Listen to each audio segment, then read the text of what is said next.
우리 목자 여러분, 영상 예배 때문에 얼굴은 뵙지 못하지만은 주님의 은혜로 또 도우심으로 이 어려움들을 잘 극복하고 승리할 수 있게 되시기를 기도하고 있습니다. 합력하여 선을 이루시는 주님의 역사가 꼭 우리에게 있을 줄로 믿습니다. 구약 강의를 그동안 했습니다. 이제 이번 주간 고난 주간인데 신약 들어가기 전에 구약에 나왔던 고난의 모습, 특별히 고난의 대명사인 욥의 고난에 대해서 한번 살펴보면서 오늘 우리도 고난의 시기를 보내고 있는데 우리의 고난, 또 각각 개인적으로 겪는 또 겪을지도 모를 고난을 어떻게 감당하면 좋을까 함께 살펴보도록 하겠습니다. 거기 이제 카톡방에 강의한 거 사진으로 찍어서 올렸으니까 참고로 보시면서 하시면 좋겠습니다. 욥의 고난을 살펴볼 것인데 욥은 어떤 사람이었느냐? 그러면은 성경에 보면 욥은 참 대단한 믿음의 사람이었습니다. 하나님께서도 인정하시는 사람이었습니다. 욥기 1장 1절 보시면은 그 사람은 온전하고 정직하여 하나님을 경외하며 악에서 떠난 자더라. 또 욥기 1장 8절에도 요건 하나님께서 사탄에게 욥은 이런 믿음의 사람이다 이렇게 칭찬하셨던 말씀인데 그와 같이 온전하고 정직하여 하나님을 경외하며 악에서 떠난 자는 세상에 없느니라. 욥은 하나님이 인정하셨던 대단한 믿음의 사람. 그 믿음이 온전하고 정직하고 그런 점에서 하나님께서 아주 절대적으로 인정했던 이제 그런 믿음의 사람입니다. 그럼에도 불구하고 욥이 정말 아주 극심한 고난을 겪습니다. 근데 욥이 이제 욥기 42장까지 보면 욥이 고난을 당하는 과정을 제가 이렇게 살펴보면서 한 5단계로 나눌 수 있겠다 그런 생각이 들었습니다. 첫 번째 단계는 고난 중에도 욥은 하나님의 절대 주권을 인정합니다. 그 마음이 흔들리지를 않습니다. 첫 번째 고난은 욥이 10남매를 하루아침에 다 잃게 되어집니다. 죽습니다. 굉장한 부자인데 요즘으로 하면 재벌쯤 되어지는데 그 많은 재산을 그것도 역시 하루아침에 몽땅 다 잃어버립니다. 그때 그 소식을 이제 듣습니다. 자식들이 죽었습니다. 재산을 다 도적에게 뺏겨버렸습니다. 그 말을 들은 요셉이 자기 마음속에 이게 지금 아주 갑작스럽게 당한 어려움이니까 반응을 하는데 그 마음 중심에 있는 것이 이제 나옵니다. 그게 뭐냐면은 욥기 1장 21절에 보면은 내가 모태에서 알몸으로 나와 싸운즉 또한 알몸이 그리로 돌아가올지라. 주신 이도 여호와시오 거두신 이도 여호와시오니 여호와의 이름이 찬송을 받으실지니이다. 주신 이도 여호와시고 거두가신 분도 여호와이십니다. 저는 알몸으로 나왔고 하나님이 다 주셨고 이제 다 하나님께서 거둬가셨으면은 또 알몸으로 돌아가면은 그게 정상입니다. 하나님 왜 내 것을 이렇게 하셨습니까? 어떻게 이러실 수가 있습니까? 내가 어떻게 믿음 생활했는데 이런 소리를 한마디도 하지 아니하고 하나님의 절대 주권을 인정을 합니다. 이게 곰곰이 생각해야 한 끝에 한 말은 아닌 것 같고 그냥 그런 소식을 듣자마자 즉각적으로 했던 말인 것 같습니다. 이야, 욥의 신앙이 정말 대단하다. 와, 어떻게 이런 고백을 할 수가 있을까? 두 번째 고난이 찾아옵니다. 온 몸에 아주 중한 질병을 앓게 되어집니다. 그래서 온 몸이 아주 엉망진창이 되어졌습니다. 그때 욥의 아내는 그것을 보고 마음에 견딜 수가 없어서 이렇게 말을 했습니다. 당신이 그래도 자기의 온전함을 굳게 지키느냐? 하나님을 욕하고 죽으라. 욥의 아내가 보기에는 하나님이 왜 이렇게 무슨 그렇게 하나님을 경외하고 섬겼는데 하나님이 왜 이런 일을 하시냐?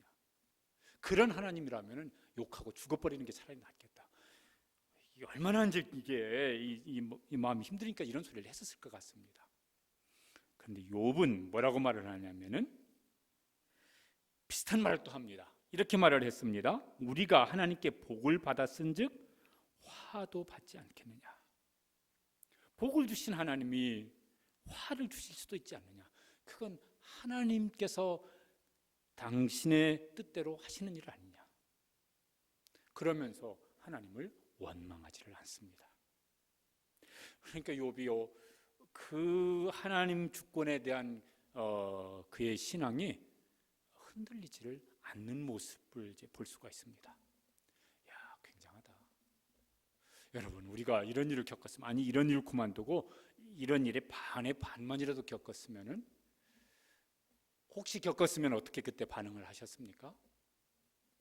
욥이야, 진짜 굉장한 신앙의 사람이다. 어떻게 이런 신앙을 가질 수 있었을까? 그런데 이런 신앙을 가질 수만 있으면 참 좋겠습니다. 그런데 거기서 이제 끝났으면, 욥기가 끝났으면 괜찮을 텐데 욥기는 그 뒤에 계속해서 42장까지 계속되어집니다. 2단계로 들어섭니다. 욥이 그렇게 고백했던 그 하나님 절대 주권 신앙에서 마음이 흔들렸어요. 현실을 보기 시작했습니다. 그리고 자꾸 현실에 그 욥의 마음이 이렇게 이제 빼앗깁니다. 현실에 그냥 푹 빠져버렸습니다. 현실에 함몰돼 버리고 말았습니다. 그래서 욥이 이제 3장에 가면은, 야, 저건 욥답지 않은 말인데, 그런 말을 합니다. 욥의 세 친구들이 찾아와서 욥이 당한 고난의 모습을 보니까 하도 기가 막혀서 성경에 보면 일주일 동안 그 세 명이 아무 말도 못했다고 그렇게 나옵니다. 너무 기가 막힌 어떤 어려움을 겪으면 거기 와서 위로할 말이 없잖아요. 욥의 친구들이 그랬던 것 같아요. 그러니까 그 일주일쯤 지난 어느 시점에 욥이 말을 합니다. 길게 말을 합니다. 욥기 3장 1절에서 26절까지 계속해서 뭘 말하냐면은 자기 생일을 저주합니다. 그러면서 내가 어머니 뱃속에 있었을 때 죽었더라면, 어머니 배에서 나올 때 죽었더라면, 젖을 빨 때 그때 죽었더라면 내가 왜 진작 죽지 않냐고 살아서 이 고난을 겪는가. 자기 생일을 저주하면서 3장 1절에서부터 26절까지 길게 매 절마다 자기 생일을 저주하는 말을 합니다. 내가 진작 죽었어야 되는데 왜 살아서 이 고난인가. 고난이 오래 가면은 하나님을 바라보던 그 중심이 흔들릴 수가 있습니다. 그래서 고난을 바라봅니다. 그 고난당하는 현실을 바라봅니다. 그러면요, 그 현실의 마음을 빼앗기기 이르기가 쉽습니다. 야, 이 굉장한 믿음의 사람 욥 같은 분도 현실의 마음을 빼앗겨 버리고 말았습니다. 그런 일들이 있죠. 혹시 지금 이 코로나 바이러스 때문에 정말 어려움을 겪고 있는 분들은 그런 생각을 하고 있는 분들도 있을지 모르겠어요. 믿는 분들 중에서. 또 그게 아니더라도 어떤 고통이 너무 오랫동안 계속되어지면은 하나님 저 빨리 불러가세요. 이런 기도 아닌 기도를 해본 적 있는 분도 있을 것입니다. 그렇죠. 욥도 사람이니까 그런 고백을 했습니다. 그 다음에 이제 세 번째 단계로 넘어가는데, 이제 신앙에 이제 혼란이 오기 시작합니다. 왜 하나님께서 나한테 이런 일을 하실까? 이런 신앙의 혼란이에요. 그렇죠. 왜 이런 거 하잖아요. 우리가 욥처럼 그렇게 굉장히 큰 일이 아니더라도 왜 나한테 이런 일이? 어떤 어려움이 생기면은 모든 일이 다 하나님의 섭리 가운데 있다는데 왜 하필이면 나한테 이런 일이? 욥도 이제 그 말을 계속합니다. 그건 이제 혼자 했던 말은 아니고 욥의 세 친구들하고 욥이 계속 이제 논쟁을 하는데, 그 욥의 세 친구들의 말은 공통적으로 같은 말을 합니다. 4장 7절 8절에 보면은, 생각하여 보라, 죄 없이 망한 자가 누구인가? 정직한 자의 끊은 집이 어디 있는가? 내가 보건대 악을 밭갈고 독을 뿌리는 자는 그대로 거두나니. 심은 대로 거두게 하신다. 하나님은 내가 죄를 심었으니까 이 고난을 지금 거두고 있는 것이다. 또 8장 4절에 보면은 네 자녀들이 주께 죄를 지었으므로 주께서 그들을 그 죄에 버려두셨나니. 그 욥의 세 친구 중에 한 사람이 네 자녀들이 왜 그렇게 죽었다고 너 생각하느냐? 그들이 하나님께 범죄했기 때문에 하나님께서 그 죄의 결과로 그런 일을 당하게 하는 것이다. 성경에는 고난이 죄의 원인으로 말미암아 하나님께서 고난을 징계를 내리신 일들이 꽤 많이 나옵니다. 그러니까 사람들이 보편적으로 그렇게 생각을 하기가 쉽습니다. 물론 모든 고난이 다 그러냐 그러면은 그렇게 말하지 않는 경우도 있지만은 그런 경우들도 꽤 있습니다. 이 코로나 바이러스, 이게 지금 중국에서 시작돼서 우리나라 끝난 게 아니라 이제 전 세계적으로 보통 심각한 일이 심각한 일로 계속되어지고 있습니다. 하나님의 섭리가 없을까요? 참새 한 마리가 땅에 떨어지는 것도 하나님의 허락 없이는 안 되는 일이라고 말씀하셨으니 하나님의 섭리가 있을 것입니다. 그런데 그 섭리가 무엇일까? 누구도 이제 섣부르게 어떤 교회도 어떤 목회자라도 어떤 성도라도 이것 때문에 하나님께서 지금 전 세계적으로 이 코로나 바이러스 재난을 겪게 하신다 이렇게 말하기는 어렵고 조심스러운 것 같아요. 그런데 분명히 뭐가 있을 거예요. 우리가 이제 그 점에 대해서는 개인적으로 기도하면서 묵상하면서 뭘까? 그 말, 내 생각이 다 맞지 않을 수는 있지만은 그래도 깨닫는 지혜가 우리 가운데 있게 되기를 바랍니다. 근데 욥은 그 말에 동의하지를 못했습니다. 그래서 그 이제 논쟁이 계속되어지는데 욥기 10장 10절에 보면은 욥은 이렇게 말을 했습니다. 내가 하나님께 아뢰오리니 나를 정죄하지 마시옵고 무슨 까닭으로 나와 더불어 변론하시는지 내게 알게 하옵소서. 또 13장 23절에 보면 나의 죄악이 얼마나 많으니까 나의 허물과 죄를 내게 알게 하옵소서. 욥은 나름대로 정말 최선을 다해서 하나님 앞에 그의 믿음의 길을 갔던 사람 같아요. 그래서 막 그의 친구들은 너 죄 때문에 그렇지. 그런데 너희들이 그렇게 말하는데 나 하나님 앞에서 나 인생은 그렇게 살지 않은 사람이다. 내가 아무리 생각을 해봐도 너희들이 말하는 것처럼 나는 인생을 그렇게 내 멋대로 살지 않은 사람이다. 그래서 하나님 앞에 하나님, 제가 저 사람들은 죄 때문에 그렇다고 그러는데 내 죄가 뭔지 좀 알게 해주세요.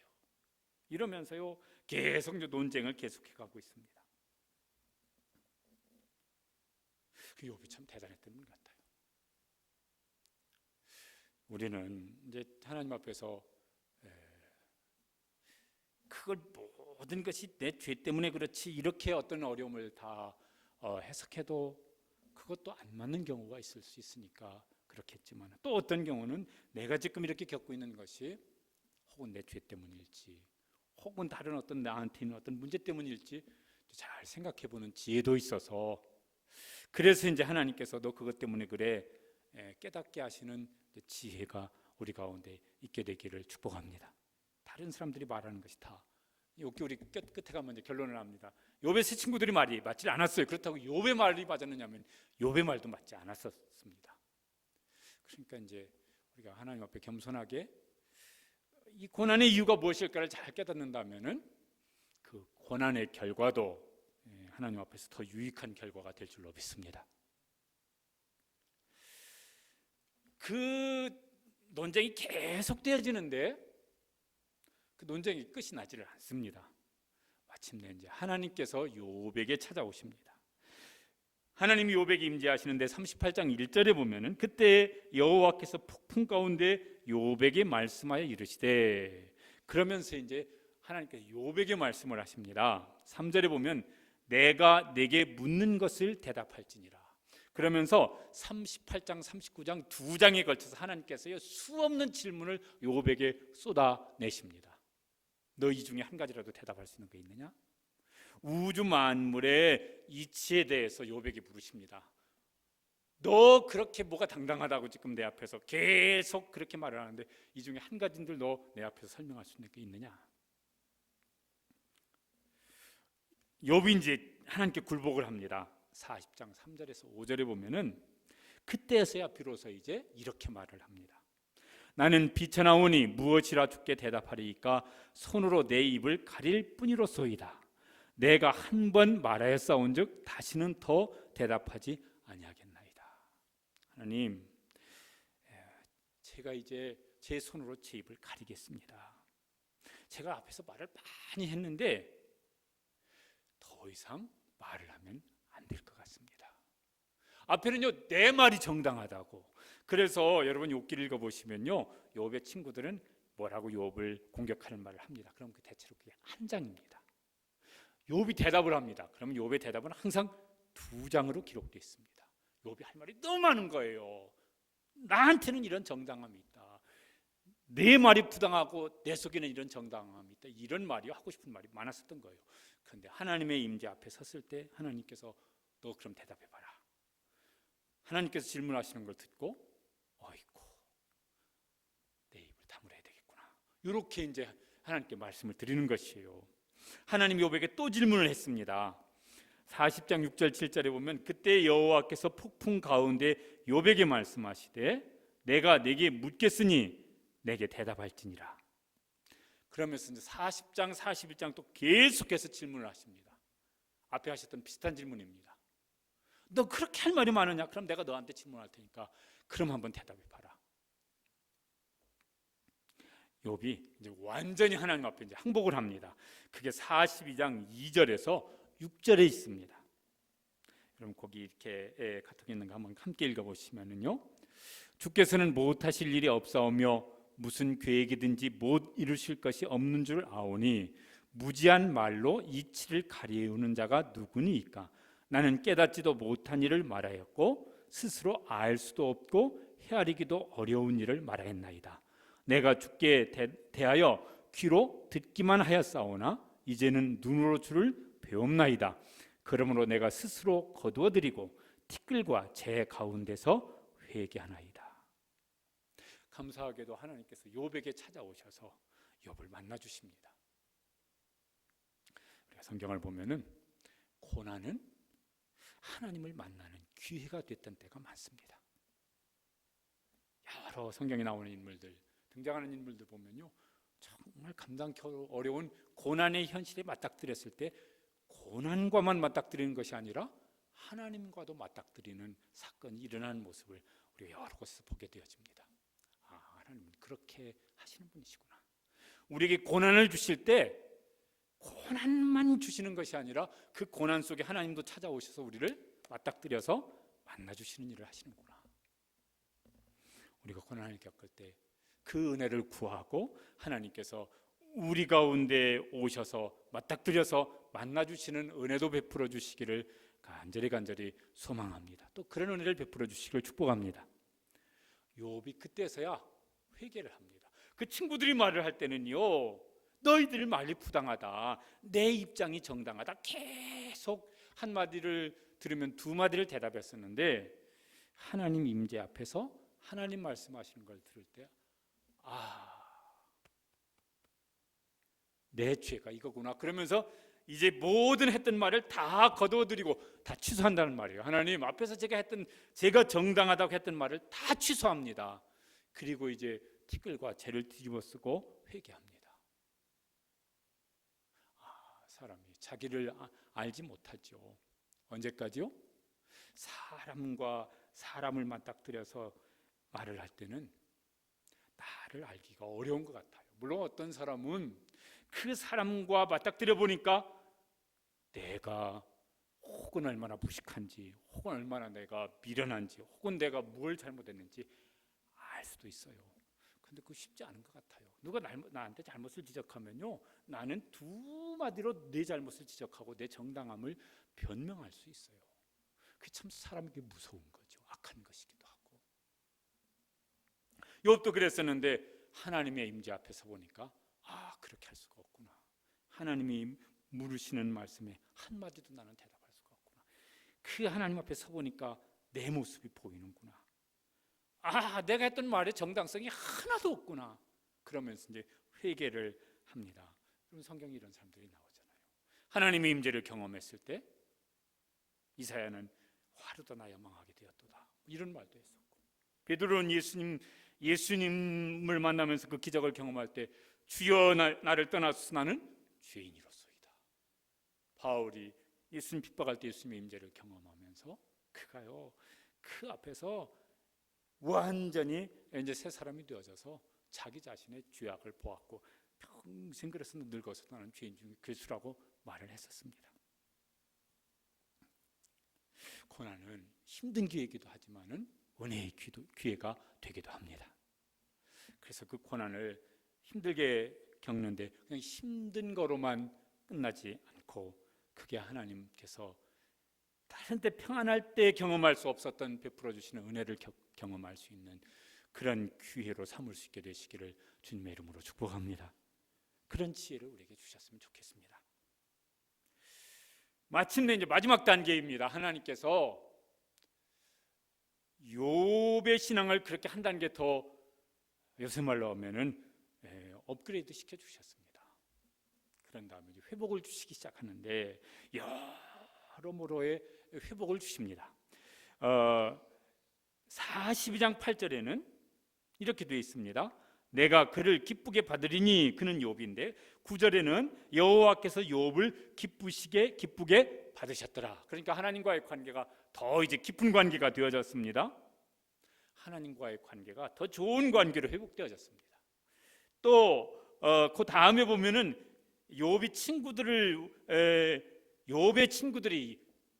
욥을 위해서 번제를 드리게 합니다. 그리고 욥의 친구들을 위해서 이제 기도하게 합니다. 그 내용을 보면은 그렇게 독한 말로 서로 이렇게 서로를 공격하는 말을 주고받았던 욥과 그의 세 친구들의 관계가 다시 이제 좋은 친구의 관계로 회복되어지는 모습이 나옵니다. 인간 관계가 그렇게 이제 회복되어집니다.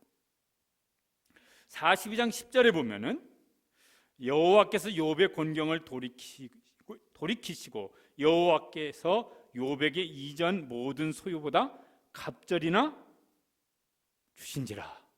그러니까 소유도 회복을 주시는데 어떻게 회복시켜 주셨냐면은 갑절로 회복을 주셨습니다. 또 가족 관계도 회복시켜 주시는데 11절에 보면은 그의 모든 형제와 자매와 이전에 알던 이들이 다 와서 그의 집에서 그와 함께 음식을 먹고 여호와께서 그에게 내리신 모든 재앙에 관하여 그를 위하여 슬퍼하며 위로하고. 이 욥이 고난을 겪었을 때 형제 자매 이런 사람들과 관계도요 어려워졌던 모양이에요. 이유는 왜 그랬는지 모르겠지만 이제 이 회복이 되었을 때 비로소 이제 형제 자매 이제 이 친족들이 와서 욥을 위로하고 함께 슬퍼하고 이런 일을 합니다. 그래서요 가족의 관계도 회복되어져요. 말년에는 복을 더해 주셨다고 나옵니다. 42장 12절에 보면은 여호와께서 욥의 말년에 욥에게 처음보다 더 복을 주시니, 앞에도 갑절이나 주셨다고 나오는데 노년에는 복을 더해 주셨다고 나옵니다. 그 다음에 또 이제 뭘 회복시켜 주시냐면은 자녀를 회복시켜 주시는데 42장 13절에 보면은 또 아들 7과 딸 3을 두었으며 또 이제 10남의 자녀를 또 둡니다. 짐작컨대는 욥이 자기 아내와도 관계가 회복됐을 것 같아요. 그 앞에 막 악담하고 죽어버려라 고난 중에 회복됐을지는 모르겠는데 뒤에 10명의 자녀를 그 아내와 함께 낳았겠죠. 그러니까 부부 사이가 다시 좋아진 것도 좋아졌을 것 같다는 생각이 듭니다. 그리고 생명의 회복을 그 뒤로도 오랫동안 생명의 회복을 아마 이건 건강하고 기쁘고 감사하면서 이렇게 살게 하는 기간이었을 것 같아요. 16절 17절 말씀 보면은 그 후에 욥이 140년을 살며 아들과 손자 4대를 보았고 욥이 나이가 차서 죽었더라. 이후에도 140년을 더 살았다고. 그러니까 욥이 저 창세기 시절의 사람일 거라고 추측하는 이유는 이미 그렇게 세월을 살다가 고난을 겪은 후에도 또 자녀 10명을 놓으면서 140년을 더 살았다고 그러니까 창세기 5장 무렵 그때 그 시절 사람이었을 것 같다고 그렇게 추측을 하는 것이 맞을 것 같습니다. 그때는 장수하던 시절이니까. 우리가 고난 앞에서 다 똑같은 욥의 과정을 겪는 건 아니지만은 비슷한 과정을 겪는 일들이 많은 것 같습니다. 고난이 찾아왔어요. 그때 막 하나님 막 기도하고 또 하나님의 선한 뜻이 있을까 이러면서 믿음으로 대처하는데 그게 길어지면 마음에 낙심이 되기 시작해요. 하나님 왜 계시는 걸까? 또 옆에 와가지고 엉뚱한 소리 하는 사람도 있어요. 위로가 아니라 마음에 깊은 상처를 주는 사람도 있어요. 그럼 막 그것 때문에도 또 인간 어떤 그러니까 인간 관계 갈등, 가족과의 갈등, 막 서운함, 성도끼리도 어떻게 와가지고 저런 소리를 하고 가느냐. 그래서 막 관계에 어려움 생기면서 마음에 더 상처가 커질 수도 있어요. 거기서 끝나지 않게 되시길 바랍니다. 잘못하면 거기서 하나님께로도 마음을 닫아버려요. 사람에게부터도 마음을 닫아버려요. 그래서 가족 간의 관계든 부부 간의 관계가 깨어질 수도 있어요. 교회를 떠나기도 해요. 난 이제 하나님 필요 없어. 기도 그딴 소리 하지 마. 이럴 수도 있어요. 근데 욥은 거기까지는 안 갔습니다. 욥은 그때 하나님께서 은혜를 베풀어 주신기도 하셨지만은 하나님께서 그에게 찾아오실 때 하나님께 내게 찾아오셨구나 그걸 알기도 했습니다. 그래서 하나님의 임재 앞에 서서 자기 자신도 정확하게 바라볼 수 있었고 고난의 이유도 더 깊이 깨달아 알게 되었고 하나님 앞에서 내가 어떻게 해야 될지도 더 바르게 알게 되었습니다. 결과적으로는 어떻게 되었습니까? 합력하여 선을 이루어 주시는데 훨씬 더 좋은 회복을 주셨습니다. 욥이 처음부터 이제 이 결과를 알았더라면은 그 고난도 좀 덜 힘들게 겪었을 텐데 하나님께서 모든 결과를 다 우리에게 보여주신 다음에 고난을 허락하는 것은 아니어서 겪는 과정이 이제 힘들기는 합니다. 그러나 하나님은 오늘도 여전히 좋으신 우리 아버지 하나님이신 줄로 믿습니다. 선한 목자셔서 우리의 길을 선한 길로 인도하실 줄로 믿습니다. 합력하여 선을 이루어 주실 줄로 믿습니다. 그래서 우리가 겪는 고난 앞에서 그럴 수 있어요. 욥도 그랬으니까. 그러나 그것 때문에 무너지지 아니하고 하나님께서 우리에게 은혜를 베풀으시고 우리는 그 하나님의 손길을 붙잡고 회복의 은총을 베풀어 주시는 날까지 믿음으로 달려가고 마침내 이 회복의 은총을 누리면서 감사하고 하나님께 영광 돌릴 수 있게 되시기를 주님의 이름으로 축복합니다. 제가 한번 기도하겠습니다. 하나님 아버지, 개인적으로 겪는 고난들도 있습니다. 또 시대적으로 코로나 바이러스 때문에 겪는 어려움도 많습니다. 어떤 때는 2중 3중 그 고난이 겹쳐서 몰려올 때도 있습니다. 평안 중에는 감사함을 잃지 않게 하시되 고난 중에는 욥처럼 흔들리더라도 그러나 하나님 저희들을 붙잡아 주시고 저희는 은혜를 사모하면서 하나님 손 붙잡고 고난을 뚫고 나아갈 수 있도록 은혜와 힘을 다하여 주시옵소서. 마침내는 합력하여 선을 이루실 하나님을 바라보고 끝까지 주님 손 붙잡고 이 고난을 뚫고 나아갈 수 있도록 은혜에 주시옵소서. 그렇게 우리를 붙잡아 주시옵소서. 설령 그 고난이 평생 가는 고난이 혹 우리에게 있을지라면 그러면 천국에서 하나님께서 주실 영광스러운 상을 바라보고 믿음으로 감당하며 나아갈 수 있는 믿음의 사람들 되게 하여 주시옵소서. 하나님, 연약합니다. 흔들립니다. 낙심될 때 있습니다. 욥에게 찾아오셨던 것처럼 오늘 우리 가운데도 찾아오셔서 만나주시고 말씀하시고 새롭게 해주시고 다시 말씀으로 붙잡아 주시고 은혜로 회복시켜 주시옵소서. 예수님의 이름으로 감사하며 기도드리옵나이다. 아멘.